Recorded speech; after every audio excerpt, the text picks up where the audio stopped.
Il est né à cause d'un meurtre, a vécu juste pour tuer et personne n'a jamais réussi à l'arrêter. C'était un monstre qui n'a jamais été fatigué de prendre des vies, c'est pourquoi il est maintenant condamné à la peine de mort.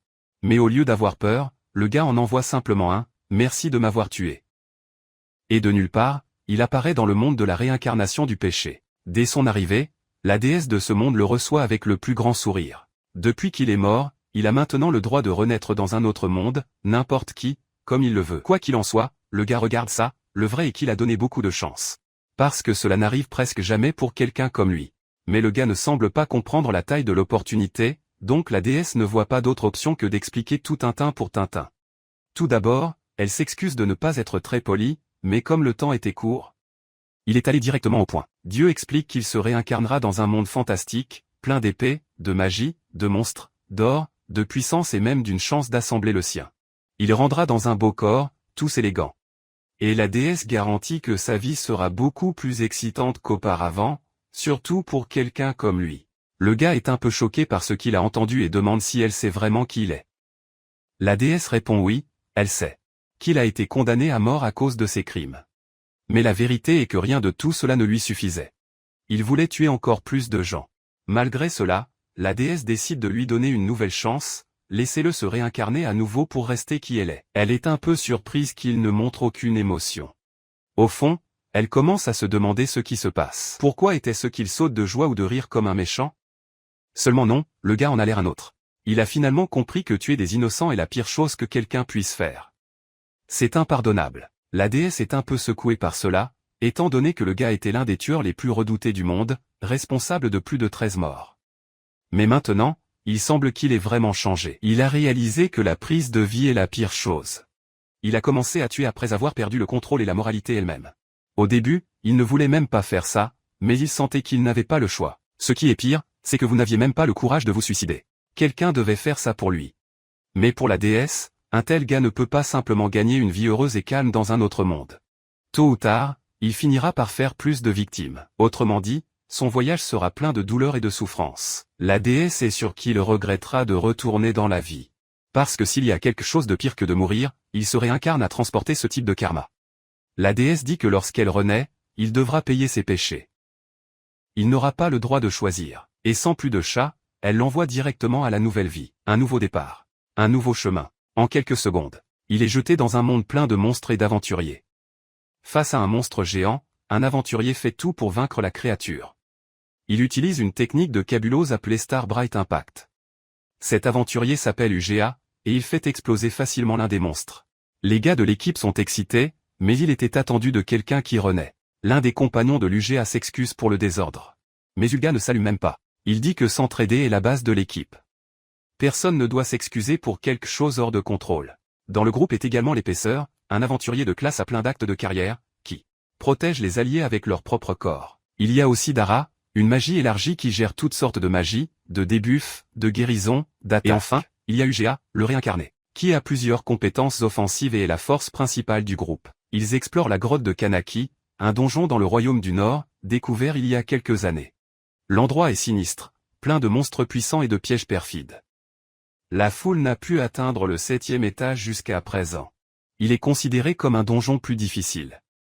Alors que le navigateur Cherokee a scanné la zone, il a réalisé qu'il n'avait pas de monstres autour. Mais avant de descendre plus, Grosso se souvient de tout le monde pour être attaché au piège. Beaucoup de gens y sont morts pour négligence. Malgré cela, il continue plus profondément. Dara commence à ressentir une humeur étrange et dit qu'il valait mieux revenir. Épée insiste pour continuer et demander l'opinion de l'UGA. Mais ce qu'il répond général choquant. De nulle part. Il demande si quelqu'un là-bas a entendu. Se réincarner a réincarné les compétences spéciales. Dara, qui le savait, explique que les personnes réincarnées reçoivent des pouvoirs absurdes de la déesse. Cela les rend pratiquement invincibles. La capacité de l'UGA?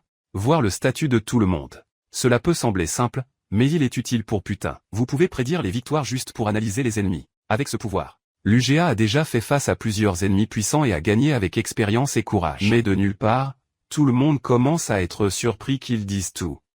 Épée demande ce qui se passe. Et soudain, UGA lui coupe les bras. Les cris de douleur résonnent sur le sol. Dara essaie de contre-attaquer, mais sa magie est facilement bloquée par une autre magie. Olga se tourne vers elle et parle dans la boîte. Vous n'êtes même pas proche de mon niveau. Et puis, Il tue à la fois l'épaisseur et Dara de la manière la plus brutale possible. Shiroki, désespéré, se précipite pour lui sauver la vie. Mais bien sûr, Hugo ne partira pas bon marché. Il n'y avait aucun moyen de s'échapper, peu importe ce qu'elle a fait. Alors que Hugo regardait son statut, il s'est rendu compte que la possibilité de mourir pour elle était nulle. Shiroki était tout confond avec ce qui se passait et a continué à demander pourquoi UGA faisait tout. Et puis il a répondu avec la chose la plus cruelle possible. Il a fait tout cela parce qu'il s'ennuyait. Selon lui, tout allait trop bien. Il a acquis de l'expérience, du pouvoir, de la renommée. Alors, qu'est-ce qui est venu ensuite? Seulement la paix. Jour calme, lent et sans émotion. Puis il a recommencé à tuer juste parce qu'il le voulait, juste pour le désir de tuer. Il a également déclaré que son vrai plan était de former un groupe juste pour prendre la foule pour les donjons. Tuer tout le monde là-bas et cacher les corps.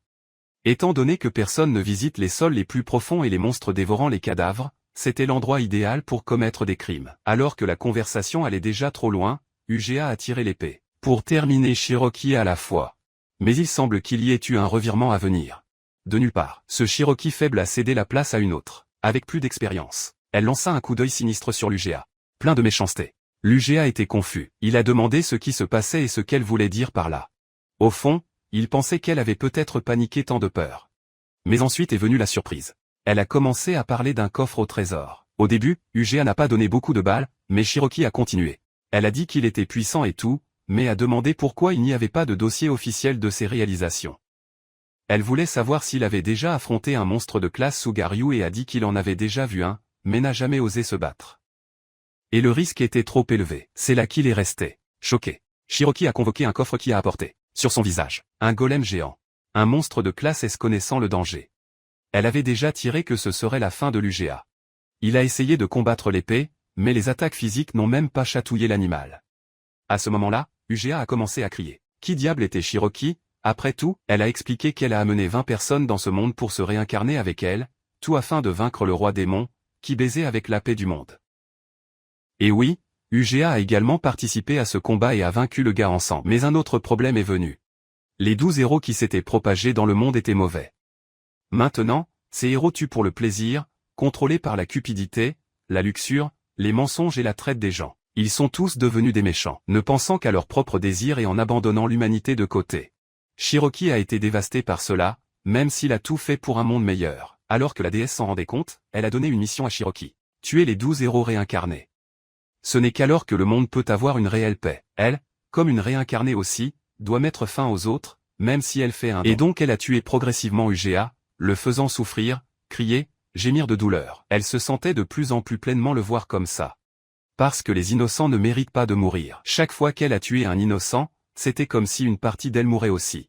Elle pensait donc qu'elle était une mauvaise personne. Mais tuant UGA, cela n'a causé aucune faute. En attendant, la déesse a tout regardé d'en haut. Au fond, elle savait que Shiroki se sentait bien. Cela faisait longtemps depuis la dernière fois qu'elle a tué quelqu'un, mais cela semblait plus rédemption qu'un péché. Pour la déesse, ce moment était grand. Parce que la vraie punition d'un tueur est de souffrir. Ne meurez pas vite, mais vivez les souffrances. Même ainsi, elle se sentait mal d'avoir donné autant de pouvoir aux 12 réincarnés. C'était son erreur. Même ainsi, la déesse ne voulait pas que Shiroki se perde comme les autres, même si elle avait besoin de tuer la fille à la fin. Elle s'attendait à ce que Shiroki suive son chemin et réalise sa mission sur son chemin. Après avoir tué UGA, des pattes du passé sont retournées dans l'esprit de Shiroki jusqu'à ce qu'elle se réveille d'un sommeil profond et lui regarda les mains. Il s'est souvenu de ce qu'il avait fait récemment. Cela faisait longtemps qu'elle ne tuait personne. Et maintenant, tout avait fonctionné. La vérité? Elle avait planifié la mort d'Hugo depuis longtemps. Et tout s'est bien passé. Elle ne pouvait pas nier qu'il était difficile de gagner sa confiance et d'entrer dans le groupe. Mais à la fin, cela en valait la peine. C'était dangereux. Elle était juste une princesse déguisée, avec un niveau bas et peu d'expérience au combat, alors qu'il était un monstre. Si je l'avais affronté devant, il serait mort. Elle a ensuite utilisé le monstre S comme une arme. Le seul à pouvoir vaincre UGA. Et son manque d'attention a beaucoup aidé. Réincarné avec des compétences au fromage peut être tué. Cela dépend du chemin. Et c'était la meilleure découverte qu'elle a faite. Il y a encore beaucoup de gens à éliminer. Shiroki prévoyait donc déjà la prochaine étape. Parfois, elle a visité un orphelinat. Quand elle est arrivée, les enfants ont couru pour la serrer dans leurs bras, super heureuse de son retour. Comme elle ressemblait à un voyage fatigant, la sœur responsable de l'endroit, Freu, l'avait accueillie. Freu a demandé si elle allait passer la nuit là-bas. Shiroki a répondu oui. Cela fait un moment depuis la dernière fois. Freux a commenté que les enfants adoreraient qu'elle reste un peu plus longtemps. Alors qu'il avait obtenu des récompenses de l'expédition, Shiroki a tout emmené à l'orphelinat. Elle a répondu calmement les questions de sa sœur, et Freux était super reconnaissant pour les personnes présentes. Ce fut une énorme aide, surtout pour les petits. Mais Freux a dit qu'être aventureux est dangereux. Les enfants ne voulaient pas qu'elle continue de risquer la vie comme ça. Shiroki a compris, mais je savais que je n'avais pas le choix. Le maintien d'un orphelinat coûte cher et les dons ne suffisaient pas. Et puisque Freux s'est toujours battu pour les enfants. Shiroaki voulait également rembourser, elle n'a jamais oublié que Freux l'a sauvée à un moment où elle n'avait personne. Elle a donc demandé à Freux de la laisser faire ce qu'elle pouvait pour tout le monde là-bas. Elle voulait faire du bien, parce qu'en fin de compte, c'était vrai. Pendant ce temps, un patron a été énervé par l'un des hommes de main qu'il n'a pas rendu le bon service. Sans pitié ni pitié.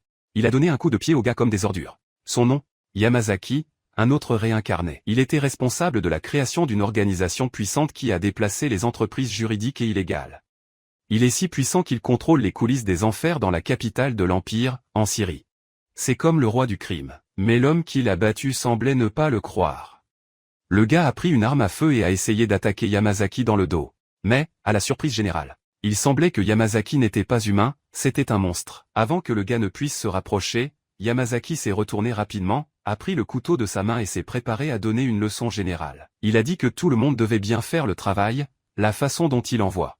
Après avoir tué l'un de ses propres hommes de main, Yamazaki a parlé froidement que c'était le sort de ceux qui osent le défier. Quiconque a croisé son chemin pourrait être facile. Pour lui, ils étaient tous des ordures. Mais, juste pour mémoire, il a révélé que dans un véritable meurtre, cela n'a rien pris de bien. Il n'a tué que ceux qui l'ont vraiment menacé et ont utilisé une capacité spéciale appelée détection d'hostilité pour identifier ses ennemis. À ce sujet, les enfants sont revenus à l'orphelinat et ont demandé à Shiroki de chanter une chanson pour eux, mais il faisait déjà sombre et elle a envoyé tout le monde au lit disant que le lendemain, ils devaient se réveiller tôt, personne ne semblait entendre. Puis Freux est entré sur les lieux pour aider Shiroki à calmer les enfants. Après avoir endormi tous les enfants, Shiroki s'est excusé de ne pas avoir pu aider avec les tâches simples. Freux, gentil comme toujours. Il a dit qu'elle ne devrait pas se blâmer pour cela, juste le fait qu'elle était là, apportait déjà de la joie à tout le monde. Seule sa présence a été d'une grande aide. Freux a également dit qu'elle n'avait pas à se forcer à faire de bonnes actions tout le temps. Depuis le jour où ils se sont rencontrés, elle savait déjà que Shiroki regrettait le passé et avait trop souffert. Elle avait besoin d'apprendre à se pardonner. Il a dit que si elle a juré de ne plus tuer personne, tout serait naturellement redressé. Il a ému le cœur de Shiroki. C'était la première fois que quelqu'un se souciait vraiment d'elle. Pendant ce temps, à la base de Yamazaki, il allait déjà après la prochaine victime. Et étonné, c'était une femme qui faisait partie de l'église, traitée comme saint dans les ruelles et les bidonvilles. Une vraie figure sacrée. Personne n'a eu le courage de lui facturer quoi que ce soit. Mais pour Yamazaki, cela ne signifiait aucune merde. La déesse. D'en haut, il a tout regardé avec excitation, pensant que les choses devenaient beaucoup plus intéressantes. Et il semblait que Shiroki avait rompu la promesse. Elle était sur le point de tuer à nouveau. La déesse pensait, avec ce chemin qu'elle marche, finira par être tuée par Yamazaki bientôt. Yamazaki et ses hommes étaient en route vers l'orphelinat, et chaque personne qui les a traversés dans la rue a été paralysée de peur. Certains savaient qu'ils croisaient avec eux.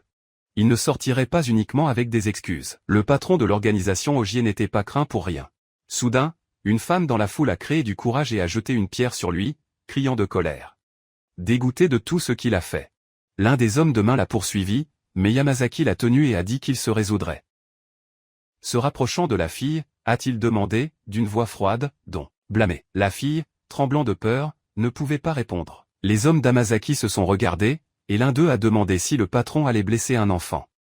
À la surprise de tout le monde, Yamazaki a donné une pièce de monnaie à la jeune fille, a déclaré que son père est mort à cause de la dette, et en forme de compensation, a remis une centaine de cloches en argent, suffisamment d'argent pour qu'elle puisse se nourrir jusqu'à ce que sa vie se stabilise. On dirait qu'il a été impressionné par son courage.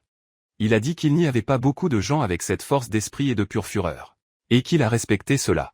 Mais il ne s'est pas terminé là-bas avant de quitter, il a averti la fille que sa vie allait être plus difficile parce qu'il allait tuer sa mère devant tout le monde. Sur la place centrale, la fille est tombée en pleurant sur place. Elle n'a jamais imaginé entendre quelque chose d'aussi cruel et simple. Yamazaki voulait que ce soit une grande leçon pour toute la ville. Un avertissement. Si vous le défiez, le même sort vous attend. Retour à l'orphelinat. Tout était dans un climat de paix. Les enfants jouent. Freux et Xirok prennent soin d'eux avec amour. Mais il était temps que l'enfer parte et retourne au travail. Les enfants ne voulaient pas le laisser partir du tout. Freu, en revanche, avait un sentiment étrange, inquiet de ce qui pourrait arriver à Shiroki. Elle savait que la fille allait explorer un donjon dangereux, même avec les risques. Il n'avait pas le choix. L'orphelinat avait besoin de l'argent et seulement elle pouvait apporter des montants élevés. Elle a même essayé de se souvenir de la promesse qu'elle a faite à Freu de ne jamais tuer. Mais Freu voulait aussi une nouvelle promesse. Puisse-t-elle revenir vivre, coûter ce qu'il en coûte. Avant d'y aller, Shiroki a demandé qui allait payer la prochaine dette d'orphelinat. Il devenait déjà lourd. Et le pire, Yamazaki était déjà de retour. Juste en face d'eux. Freu était terrifié par les enfants. Yamazaki a ensuite averti qu'il ne partait qu'après que Freu ait payé la dette de 500 000 cloches. Sans aucune issue, Shiroki devance, essayant de résoudre la situation. Mais ce qui s'est passé ensuite a été choquant. Yamazaki a donné un coup de poing brutal à l'estomac de Shiroki, la faisant tomber sur le sol sur place. Les enfants ont commencé à pleurer désespérément. Et leurs pleurs n'ont irrité que Yamazaki. Il détestait entendre cela. Comme Freu n'avait pas l'argent pour tout payer, Yamazaki a ordonné aux hommes de la tenir. Et elle a commencé à déchirer ses vêtements juste là, exposant son corps devant tout le monde. Comme elle ne pouvait pas se le permettre, il a dit qu'il allait utiliser son corps comme un paiement. Même s'ils l'ont vendu plus tard, ils ne gagneraient presque rien, parce que Freu n'avait aucune valeur pour eux. Mais Yamazaki voulait aller plus loin, même avec cette apparence pure de la religieuse.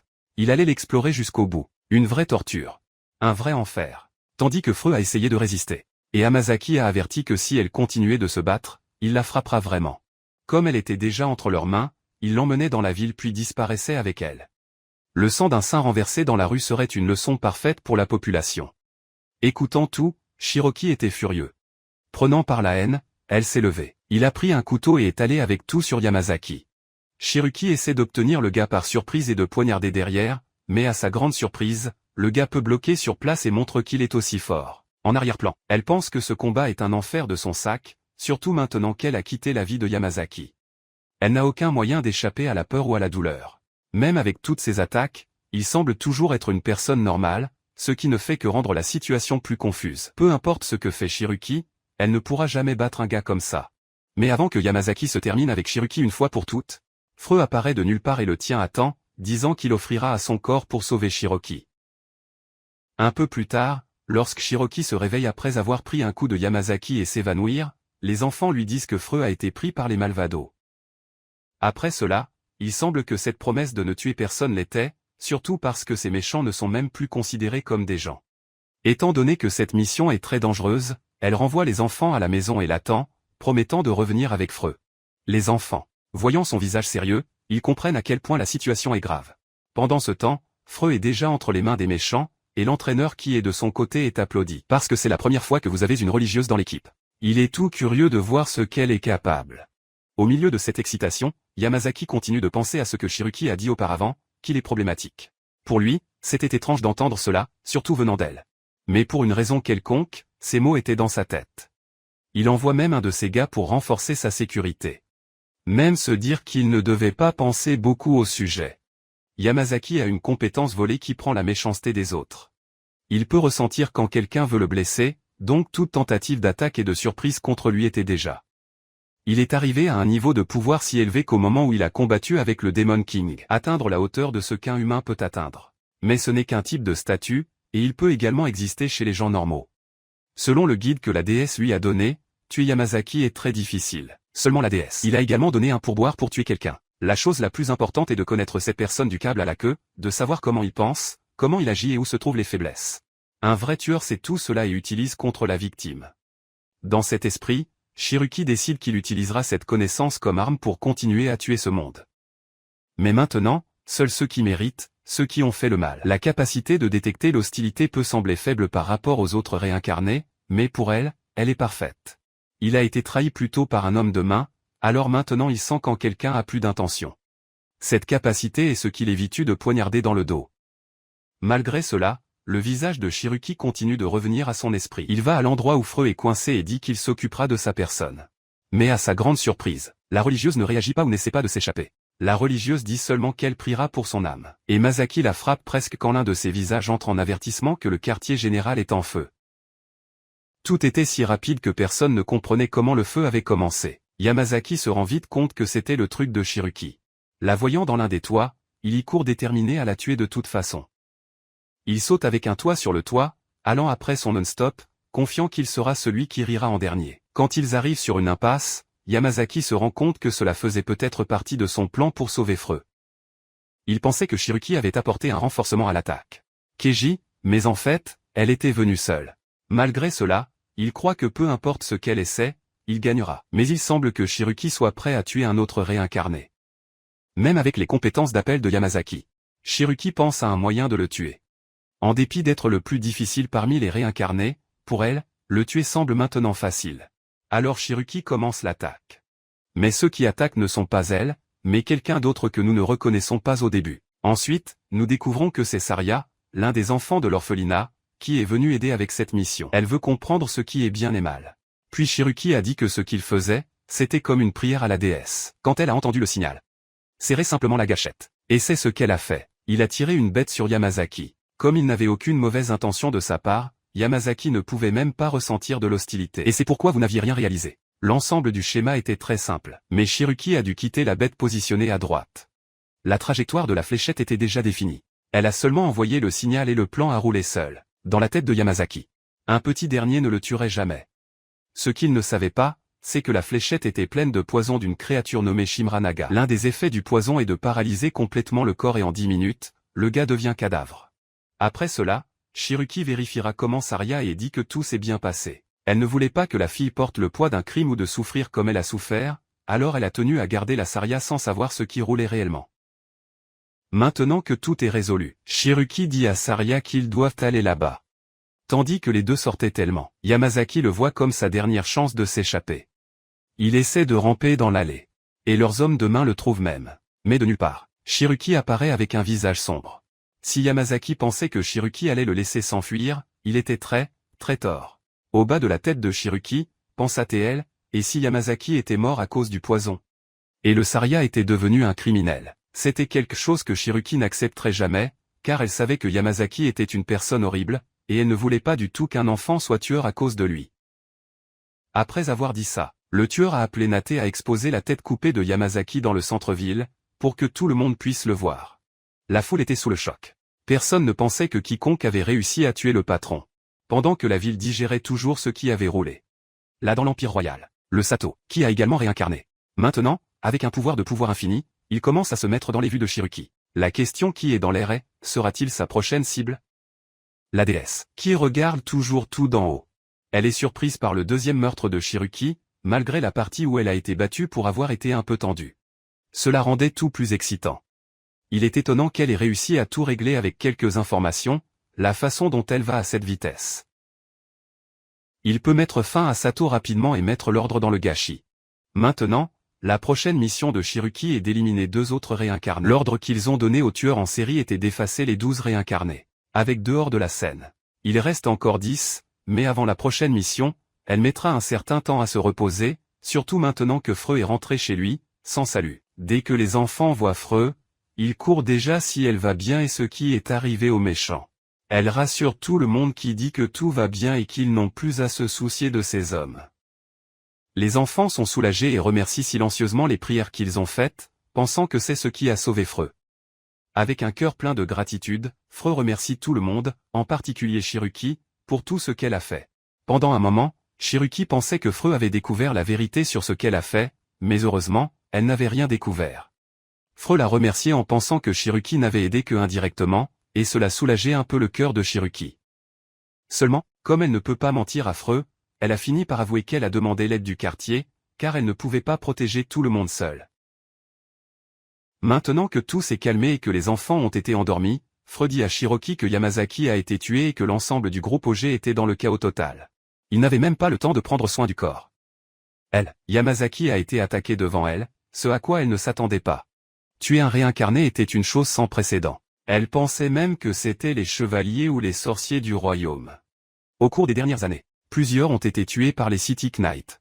C'était martelé sur la tête de Freux. Elle ne pouvait pas comprendre pourquoi, ni qui l'a fait exactement. Shiruki commence à avoir peur de lui dire de le dire à Freux. Mais reflète et se rend compte que la Saria a la mentalité d'un enfant. Même si elle soupçonnait quelque chose, Shiruki pense qu'elle ferait la bouche pour le bien de Freux. Et si elle se trouvait à dire, eh bien, Shiruki a déjà décidé que cela pourrait la tuer sans cligner des yeux. Ce genre de pensée laisse Shiruki déconcertée. Elle n'a jamais pensé qu'un jour elle aurait des idées aussi lourdes, surtout contre un enfant. Elle ne peut tout simplement pas croire qu'elle a envisagé de faire quelque chose comme ça.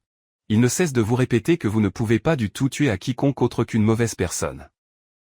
En attendant, dans le palais royal, le roi, le Duralduz, était tout silencieux là-bas, pensant que l'offre avec Sato n'était pas grave. Même si Sato ne l'aimait pas, le roi pensait qu'une heure il allait s'y habituer. Il a même dit que Sato avait sauvé le monde de la destruction causée par le roi démon. Merci à sa réincarnation. Pour cette raison, il a décidé de le nommer comme leader idéal de la nation, car il avait beaucoup de présence et de pouvoir pour cela. Mais j'avais une condition. Sato devrait être implacable avec les criminels sans pitié. Et cela a rendu Sato un peu verrouillé. Après la réunion, la princesse s'est excusée auprès de Sato pour le chemin de son père. Et l'ambiance du dîner a complètement changé. Avant de partir, la princesse a demandé si Sato voulait aller dans sa chambre. Il a répondu en disant qu'en tant que prince, il n'avait aucune force ni détermination nécessaire. Mais il a promis que lorsque le bon moment venait, il venait la chercher en personne. La princesse était ravie de ces paroles et a dit qu'elle allait attendre le bon moment pour vraiment conquérir son cœur. Plus tard, Sato a rassemblé l'autre réincarné pour une réunion. Tout le monde avait entendu parler de la mort subite de Yamazaki. Après tout, c'est ce qui dominait tous les chats. Mais beaucoup s'en fichaient tellement. Puisque Yamazaki était considéré comme le plus faible des réincarnés. Il n'a même pas aidé à vaincre le Demon King, donc perdant qu'il n'était pas exactement un drame. La foule a commencé à se demander ce qui était arrivé à l'UGA, car personne n'a entendu parler de lui il y a longtemps. Certains ont commencé à spéculer qu'il avait également été tué, bien que d'autres l'ont trouvé impossible, car il était l'un des plus puissants réincarnés.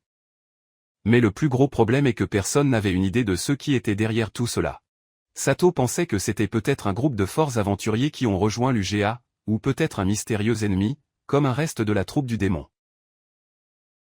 Et comme personne ne sait qui est derrière tout, ils doivent toujours être liés.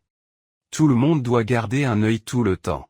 Lorsque de nouvelles informations ou une piste apparaissent, tout le monde est tenu de le dire ça tue.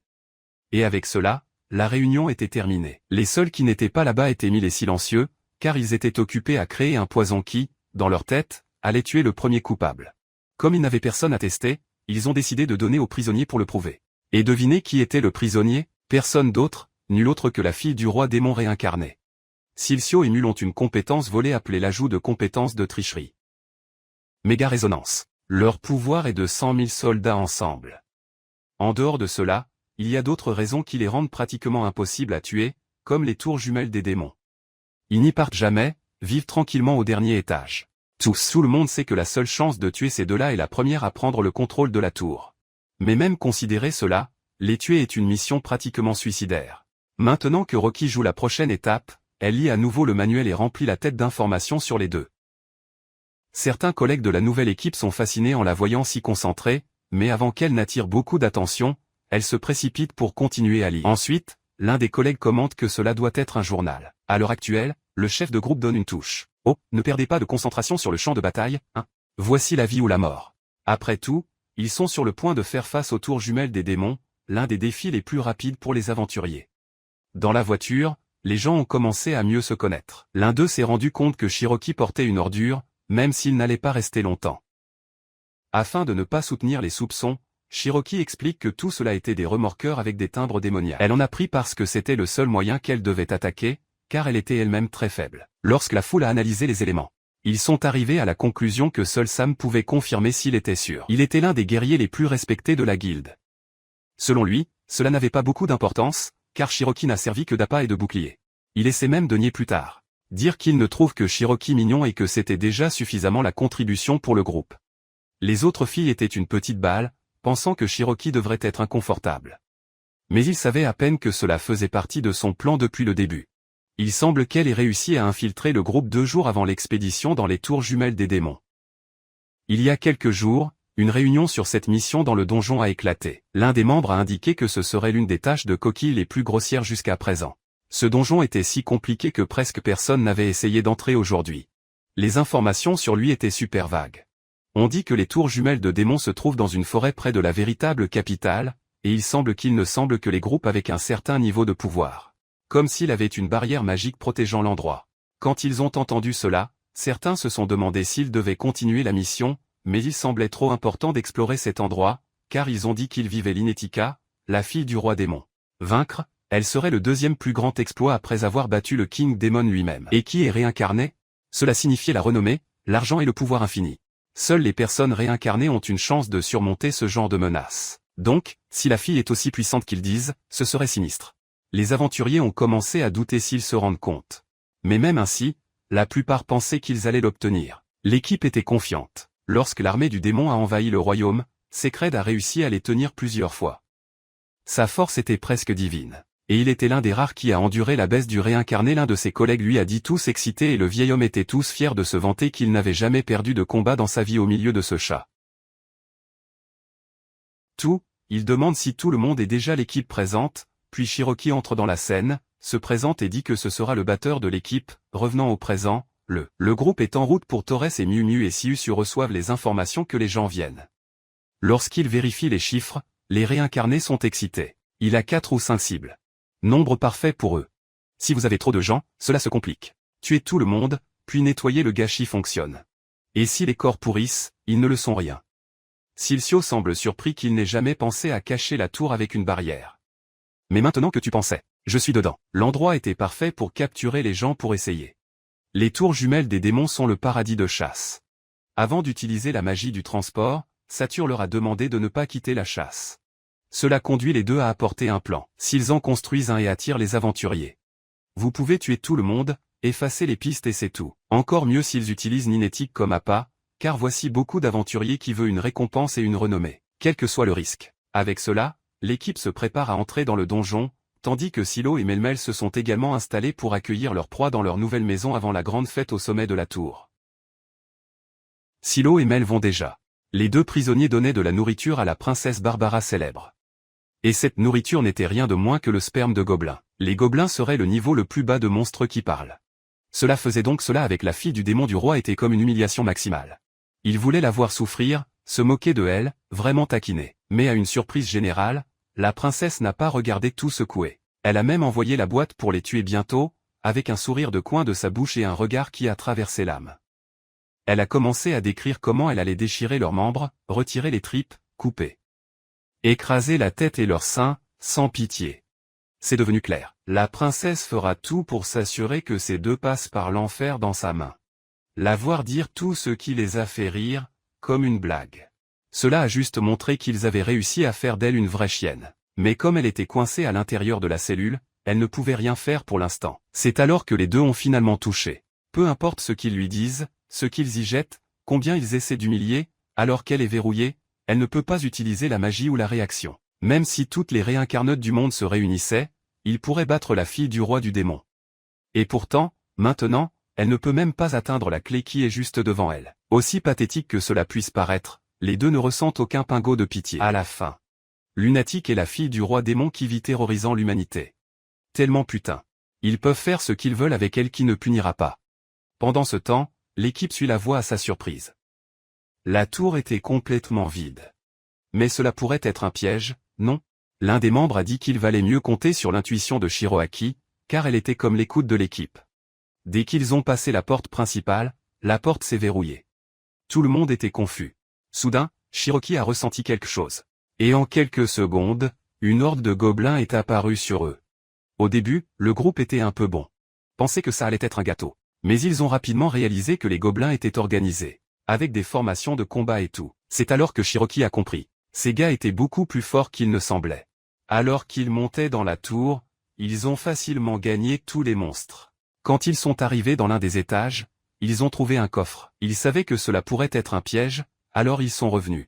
Certains ne voulaient pas ouvrir, mais l'un d'eux a dit qu'il valait mieux le risquer, car il ne savait même pas quel type de poitrine pouvait apparaître dans un tel endroit. Même avec une sensation étrange dans l'air, ils ont décidé de demander à Shiroki de scanner la poitrine pendant qu'elle le manipule. Bien qu'elle ait fait l'analyse, les autres ont donné un global sur place. Malgré l'apparence robuste à l'extérieur, l'endroit semblait trop simple à l'intérieur.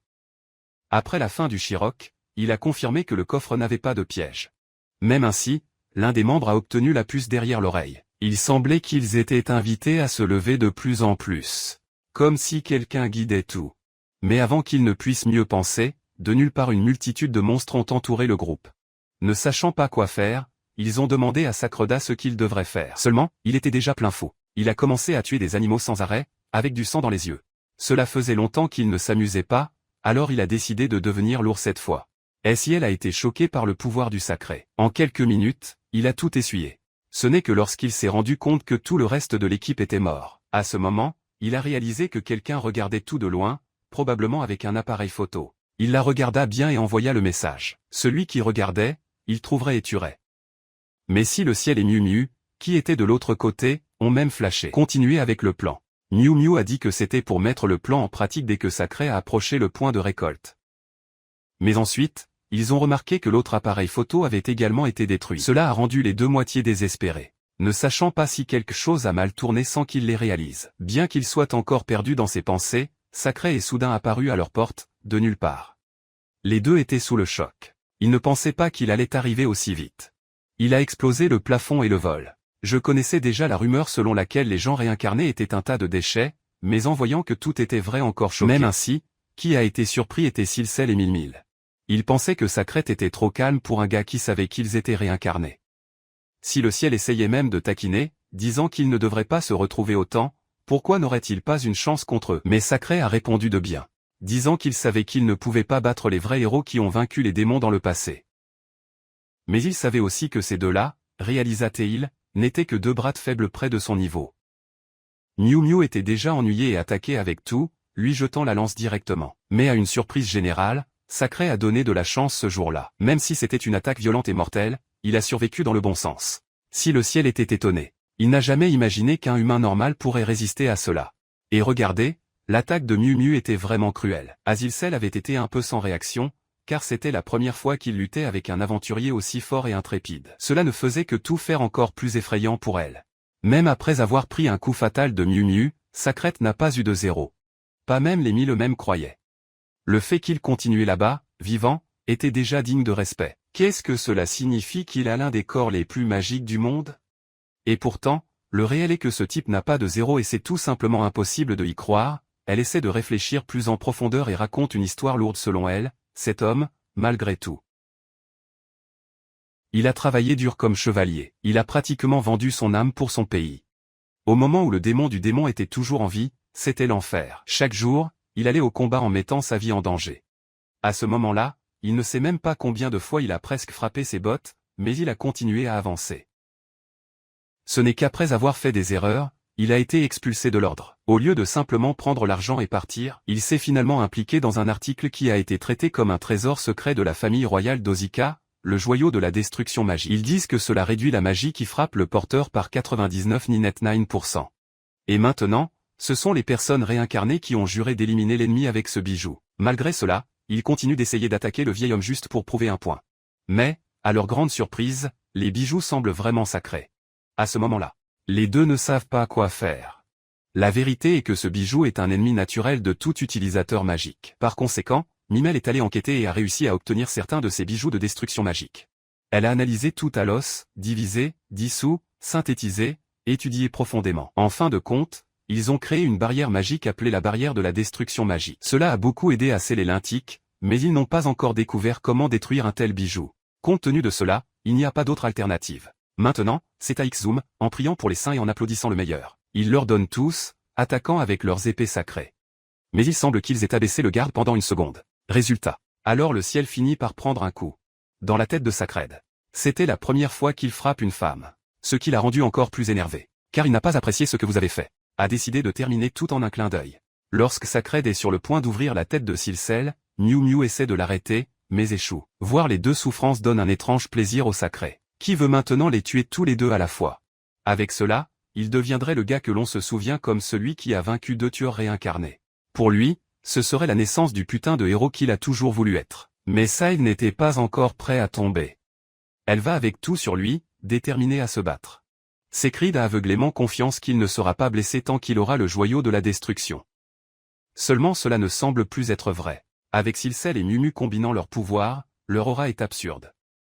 Les deux ont faim de victoire, ils activent donc leurs compétences en fromage. Ensuite, il y a une si grande résonance. La magie qui avait déjà été publiée commence à réagir avec une autre, et cela génère encore plus de magie. Et réagit avec plus de magie. Et ainsi de suite. Ce cycle est en croissance et en croissance. Et la magie devient illimitée. Les deux travaillant ensemble créent une force absurde. Et cela laisse le sacré même impressionné. Parce que c'était exactement le genre de pouvoir qu'il attendait des réincarnés. Mais il pense toujours qu'il parle de la merde. Après tout, il a vu beaucoup de ses camarades mourir. Et pourtant, le réincarné a vaincu les ennemis qu'il ne laissera personne monter sur scène, il veut être le héros coûte ce que les coups, de sorte que le réincarné repose en paix. Quand il essaie d'attaquer avec tout en un seul coup, le pouvoir que dans mon millier et son ciel s'accumule est clairement plus fort. En une question de millième. Ils font exploser le sacré avec la même technique que Shuruki a utilisée, qui a dépassé tout ce qui a été écrit dans le manuel qu'elle a lu. Avec sacré hors du jeu, il est maintenant temps pour Shuruki Shine. Après que Miu Miu se rende compte que Shuruki est de l'autre côté de la pièce, elle se souvient d'une personne de Sakram dont la mort n'a jamais été confirmée, mais cela semblait impossible. À la fin, les caméras avaient cessé de fonctionner à cause du sacré. Alors, comment Shuruki est-il sorti de nulle part? Au début, Silcel et Miu Miu n'ont pas donné beaucoup de balles à cette histoire. Ils étaient convaincus qu'ils pouvaient vaincre Shuruki, comme Sacred, mais au fond de Sacred, avec l'élément anti-Margia le plus puissant, ne pouvaient pas traiter avec elle. Et Shuruki ne laisse même pas laisser tomber toute cette aura mortelle. Les deux commencent à penser que Shuruki a dû penser que la lutte contre Sacred a drainé leur énergie. Même ainsi, avec juste un peu de magie, ils peuvent déjà invoquer à nouveau la grande résonance pour enseigner une leçon à Shuruki. Mais voici la surprise. Shuruki ne montre aucune peur. Elle loue même, disant que les deux sont forts, beaucoup plus forts que Yamazaki, et qu'elle a une plus grande puissance offensive que Oga. Parmi les réincarnés, Silcel et Miu Miu sont comme un ensemble efficace pour tuer rapidement. Seulement il y a une chose qui est venue dans sa tête. Les deux sont forts ensemble car ils forment une unité. Seuls. Ils sont aussi fragiles qu'une fille faible en défense. La partie de malédiction a été censurée. Peu de temps après, Shuruki obtient une sorte de tube magique et dit qu'il montrera quelque chose. Les deux mêmes Zoham. Pensant que son arme est bon marché et ne peut pas contenir de magie puissante. Même si c'était une magie forte, ils croient qu'ils peuvent se défendre dans le bon sens. Shuruki explique que le contenu ne ferait qu'une simple explosion, rien qui ne les blesse. Mais voici la peur qu'elle avait répandu plusieurs de ces tubes magiques sur le sol auparavant et ils activent tout à la fois et tombent directement dans un piège qui annule toute magie à l'intérieur pour que le ciel perde le renforcement physique qu'il utilisait. Tomber sans défense. Enfin, il réalise à quel point la situation est grave. Miu Miu essaie de convaincre Silude de fuir à partir de là avant qu'il ne soit trop tard, car Shuruki est beaucoup plus dangereux qu'il ne semblait l'imaginer. Mais Miu Miu n'a aucune idée que quelqu'un approche par derrière. Et, à pleine surprise, ce n'est autre que la fille du Demon King. Oui, c'est vrai. Sa présence est indubitable.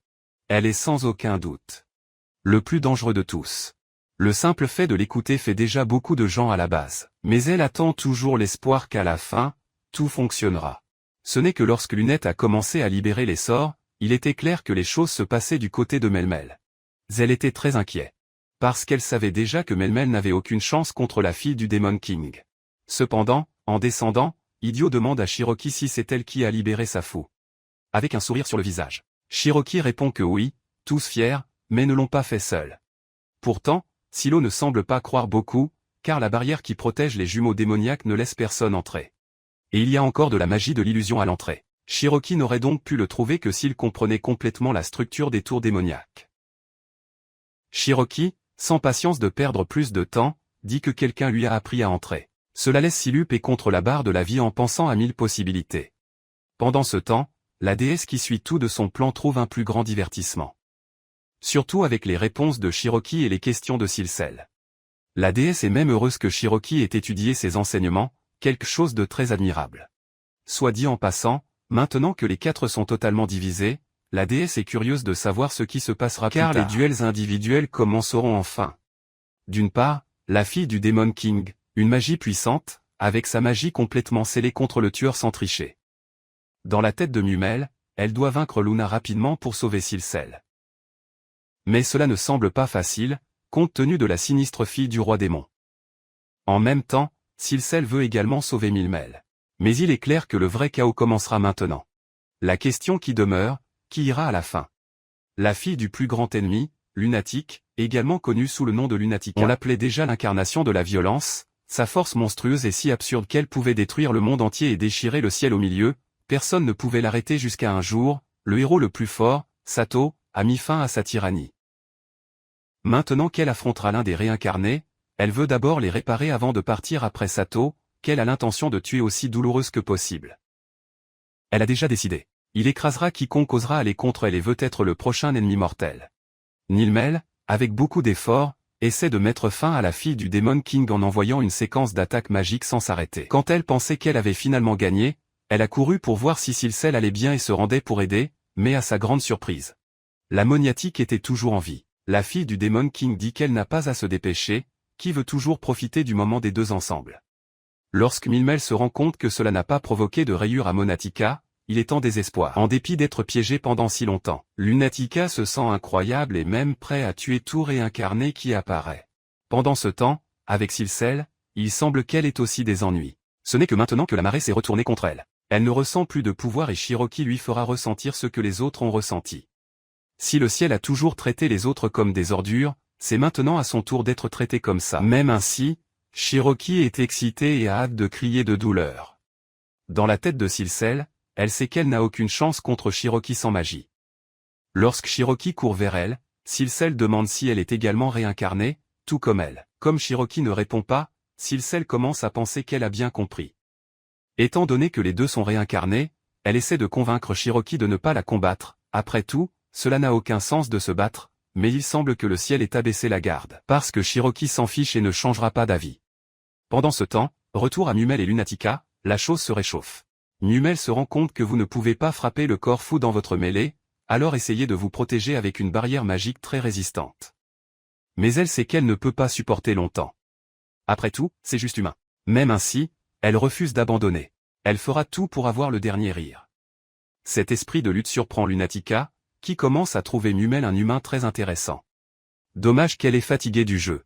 Sans même réfléchir à deux fois, elle monte, détruisant toute la magie Miu Miu. La force monstrueuse de Lunatica est telle qu'il ne reste qu'une chose à faire. Déporter l'espace autour et essayer de manipuler la réalité. Peu importe la force physique de Lunatica, Mumel n'abandonnera jamais. Mais Lunatica peut voir à travers ses astuces. Et même lorsque Mumel essaie de couper les bras de Lunatica avec magie, il se régénère à l'heure. En effet, la protection divine de Lunatica comprend une capacité absurde. Elle est auto-immobilisée. Ce n'est donc pas une utilité. Autant que Mumel essaie, elle ne peut faire aucun dégât. Même en prenant un coup mortel et en étant jetée hors de la tour, Mumel n'essaie pas de s'échapper. Elle jure qu'elle ne quittera jamais Silcel, car c'est pour elle qu'elle vit. Qui elle quitte sont ses tours jumelles. Dehors. Si le ciel, toujours avec Shiroki, est pâle, incapable de se lever dans une telle douleur, sachant qu'il ne sera pas vivant, il supplie pour Shiroki de la quitter et de sauver Miu Miu. Vous verrez le ciel s'inquiéter davantage de Mumel qu'avec. Il surprend Shiroki, qui reconnaît même la valeur de cette amitié. Mais peut-être qu'il est tard. Il semble que Lunatica ait déjà tué Mumel. Et maintenant, le moment est venu de Silcel. Tout sanglant et sans autre force, Silcel se rend. Lunatica en ravit. Elle pense même à elle-même que, après tant de souffrance, enfin, tout va bien pour elle. Elle dit à Silcel que l'arrestation dans ses mains était une grande humiliation et que tout ce qu'elle veut maintenant, c'est se venger. Mais avant de tuer Silcel, demande si elle signifie un dernier mot. Comme si le ciel ne répond même pas, Lunatica, avec une force chargée de colère et de blessures, se prépare à mettre fin à la vie de la personne qui l'a fait souffrir pendant tant d'années. Mais alors elle se demande, comment tuera-t-elle, avec de la magie, de vos propres mains? Quoi qu'il en soit, une chose est certaine, il veut effacer complètement l'existence de Silcel. Lorsque Lunatica monte, prête à donner le dernier coup, Shiroki arrive bien à l'heure et empêche. Shiroki s'est levé confus, voulant comprendre ce qui se passait. Avec un visage complètement sans émotion, elle a expliqué que personne n'allait tuer Silcel au moins pour l'instant. Pendant ce temps, Lunatica paniquait parce qu'il n'imaginait jamais que cela ferait partie de cette histoire, bien moins qu'un simple humain serait audacieux de donner ses ordres. Cela ne valait pas la mort. Mais pour aggraver les choses, Shiroki lui dit toujours de tenir la vague de vengeance, ce qui a rendu le fou Lunica de la colère. Après cela, la fille du Demon King a décidé qu'elle allait aussi tuer Shiroki. Quand elle est montée, Shiroki a ri et a demandé si elle était sûre de ce qu'elle faisait. Pourquoi l'a-t-elle tuée? Les choses allaient être mauvaises. La vérité est que, un moment avant, Xirok avait déjà tout planifié. Avant d'ouvrir la cage de Lunatica, elle a dit que si quelqu'un cassait le serment de l'anneau de promesse, cela allait entraîner une forte punition. Si Lunatica désobéissait, le roi, comme l'esprit du serment, prendrait le contrôle de son corps, sucerait tout le pouvoir et la tuerait. Comme, elle allait devenir esclave. Ou du moins c'est ce que Shiroki aime se propager. Depuis lors, Lunatica était déjà aveuglée par les deux filles. Elle a tout avalé sans réfléchir et a dit qu'elle allait se venger de la même manière. Ça a commencé. Répétée plusieurs fois à elle-même, Je suis comme ça, je suis comme ça, je suis comme ça, comme si j'essayais d'être convaincu de qui elle est. En fin de compte, si elle tuait Shiroki avec un coup maintenant, elle allait mourir. Quand il s'en souvenait, il a brisé la frustration. Elle a ensuite explosé et a dit que Shirok avait promis qu'elle pouvait tuer Silcel et Mumel. Donc, si ce n'est pas vrai, et cela n'est pas logique d'avoir été libéré. Ensuite, Shiroki a expliqué que la prochaine fois que Lunatica conclut un accord, il vaut mieux prêter attention à ce que l'autre parle, sinon les malentendus ne feront que s'accumuler. Malgré sa colère, Lunatica ne pouvait rien faire, était littéralement avec la vie entre les mains de Shiroki. Mais au fond, elle a juré qu'elle ne pardonnerait jamais et qu'un jour elle tuerait toujours Shiroki. Coûtez ce qu'il en coûte. Shiroki s'est rendu compte que si Lunatica faisait à nouveau ce genre de menace, il serait peut-être préférable de la tuer avant la fin de l'effet du ring. Après tout, le pouvoir du serment ne dure qu'1 an. Elle pouvait s'avancer. Et il se demanda aussi, quel genre de monstre serait Lunatic? Mais la réponse semble être, juste un démon idiot. Et cela a rendu Lunatica encore plus possédée. Elle a presque attaqué mais se rappelait qu'elle mourrait dans le processus, donc elle a dû avaler à nouveau la pure frustration avec les conneries résolues pour l'instant. Shiroki a dit qu'il était temps de rentrer chez lui. Comme il pensait que son ciel pouvait encore être utile, il a décidé de l'arrêter pour l'instant. Grâce à la barrière de la tour démoniaque, personne ne pouvait trouver la fille. Et à contre-cœur ou force à s'échapper, elle a été vraiment foutue. La grande résonance ne pouvait être activée qu'avec Silcel et Mimel ensemble. Mais comme Mimel était déjà, les deux ont perdu à jamais la capacité de tricher ensemble. Cela dit, il ne reste que 8 autres humains pour tuer. Au lieu de courir pour le faire, Shiroki a décidé de se reposer un peu. Quand ils sont arrivés là où ils vivaient, elle a dit à Lunatica tout, qui, en réalité, elle était la 13e réincarnée et essayait de tuer les 12 autres par ordre de la déesse. Cette révélation a rendu Lunatica un peu secouée. Sachez que parmi les personnes réincarnées, il y avait encore plus de fous que Shiroki. Mais comme elle était déjà impliquée dans son coup, Shiroki lui a demandé d'aider à éliminer les 8 autres. C'était le plan depuis le début, même si je devais agir seul. Mais Shiroki a fait une autre demande, même avec avantage dans le dernier combat, prendre les compétences de tricherie des ennemis. Elle savait qu'elle n'allait pas toujours être si facile. Puis il a demandé, si vous devez vous battre seul contre les autres réincarnés, pouvez-vous le gérer? Cette question a blessé l'ego de Lunatica. Elle pensait qu'elle pouvait tuer les humains avec une gifle. Mais alors il se souvenait de Sato. Et lui, selon elle, n'était même pas humain. C'était plus fort que le roi démon lui-même. Ils disent qu'il a renversé le roi d'un coup. C'est pourquoi tout le monde a peur de lui. Pourtant, Lunatica a juré qu'il allait tout faire pour tuer ce type, qui a tué son père. Le problème est qu'elle n'a aucune idée de comment faire cela. Et puis Shiroaki entre, qui n'en demande qu'un, que Lunatica devient son épée. Lunatica sourit, un peu surpris. Il n'a jamais pensé qu'un jour quelqu'un voudrait l'utiliser comme un outil. Mais comme c'était pour se venger, il a étouffé sur place. Les deux étaient gagnés. Après la conversation, Lunatica a demandé quel était cet endroit détruit. Cela n'avait pas l'air très confortable. Shiroki a expliqué qu'il était la seule auberge bon marché qu'il pouvait utiliser comme base. Sans argent, il restait à accepter. Comme ils avaient encore quelques arrêts à résoudre, Shiroki a laissé Lunatica seule dans la salle et est allé rendre visite aux enfants de l'orphelinat. Tout en jouant avec les petits, Shiroki s'est rattrapé à réfléchir. Pourquoi quittait-elle Silcel en vie? Elle ne savait même pas pourquoi. Quand il a vu Silcel suppliant la vie de Mumel, il a peut-être ressenti quelque chose et a décidé d'économiser pendant 1 heure. Au milieu de cela, Frey a averti qu'il avait une visite. Et qui apparaît? Lunatica à nouveau. Même s'ils sont une princesse démoniaque, pour une raison quelconque, les enfants l'aiment, ce qui est même mignon. Mais Shirok en avait déjà marre de cette visite surprise. Lunatica a trouvé Freya et s'est demandé si sa sœur était du culte de la déesse. Cette étrange religion de l'Empire mondial.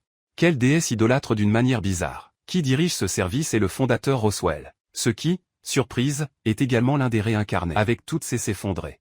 La déesse a commencé à s'énerver. Voyant que Shirok quitter le ciel vivant lui semblait étrange. La déesse a commencé à penser s'il y avait quelque chose qui ne va pas avec la tête de Shiroaki. Comme, perdait-elle le côté tueur de la personnalité?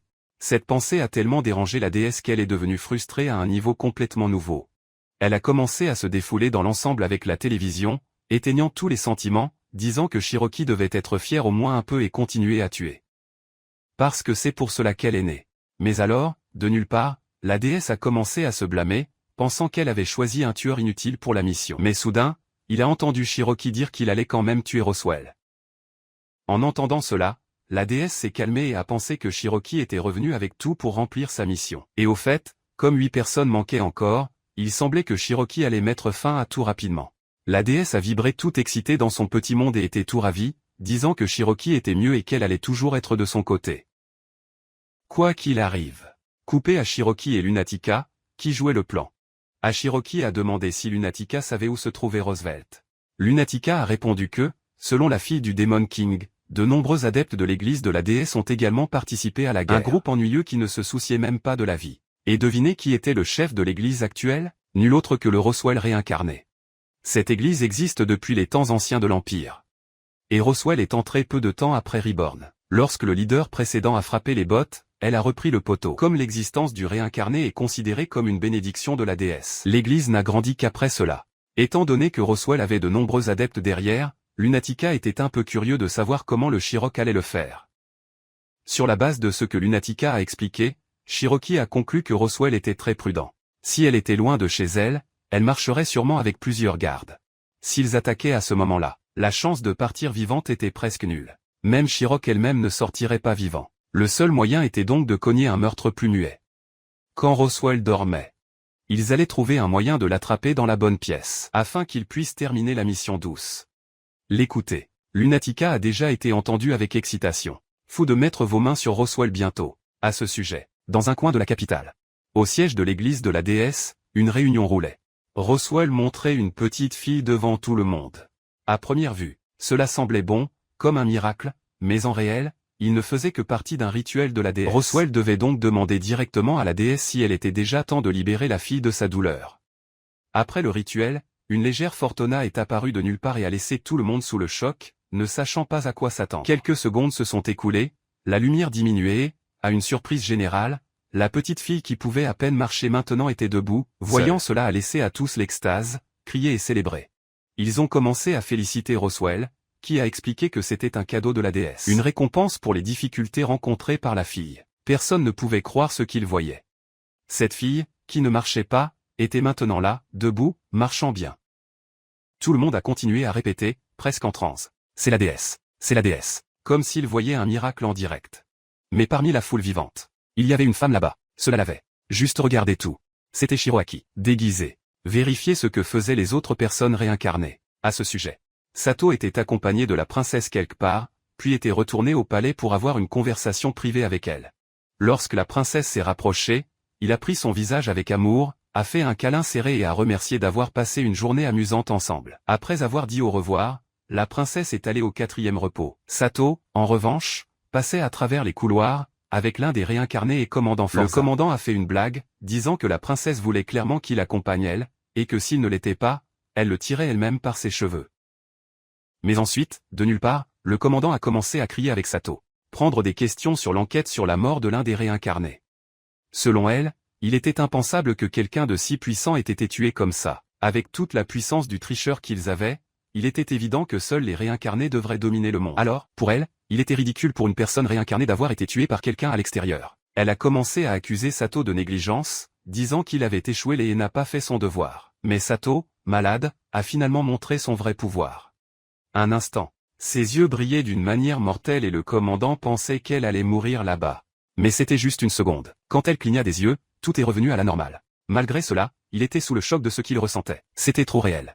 Elle a réalisé que ce n'était ni l'illusion ni l'attaque physique, c'était juste la soif de sang de Sato. Il suffit de libérer cet instinct de tueur, son corps a déjà commencé à passer en mode.